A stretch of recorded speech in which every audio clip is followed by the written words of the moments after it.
Hey there, welcome to LSAT Demon Daily. I'm Nathan Fox. That's Ben Olson. Together, we're the founders of LSATdemon.com and our weekly podcast, Thinking LSAT. We have an email from Gage. I'm an atypical applicant. When I start law school, I'll be 50 for one thing. More to the point, until I was in my mid-30s, I was lurching through life with undiagnosed, untreated bipolar disorder.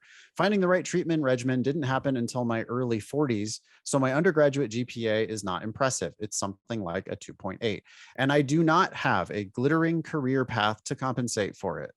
My practice tests suggest my LSAT score will be 165 to 170.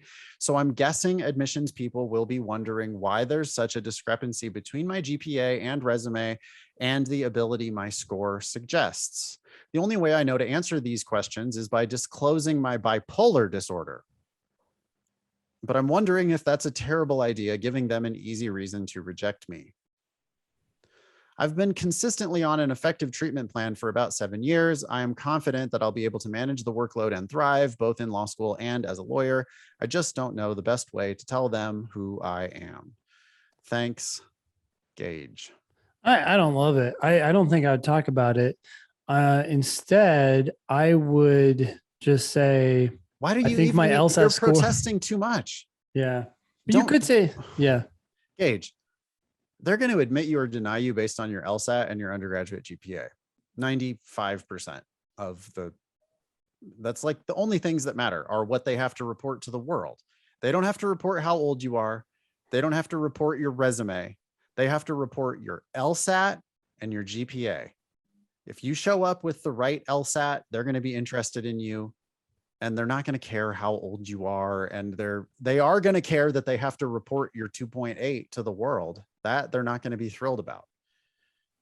But you feeling like you have to explain it to them, I don't really think you do. There are plenty of people who apply with high LSAT, low GPA. True. I guess if a school asks in particular for some odd reason, you could simply say, I feel that my LSAT score better reflects my academic potential than my grades from, and then you say, what, 30 years ago? Yeah, exactly. Right. Point out the fact that the grades were a long time ago, because that's a fact. But bringing up your bipolar disorder is not a point in your favor. Like, and the fact that you've been on an effective treatment plan for 7 years, that's great. But it also is not a point in your favor, because we're still just covering up for or correcting for the bipolar disorder, which nobody is going to count as a point for you. They're going to potentially hold it against you. So just don't bring it up. You don't know. Do not mention that. They're legally not allowed to ask you that because it's a medical condition. Yeah. You could foolishly disclose it, but don't.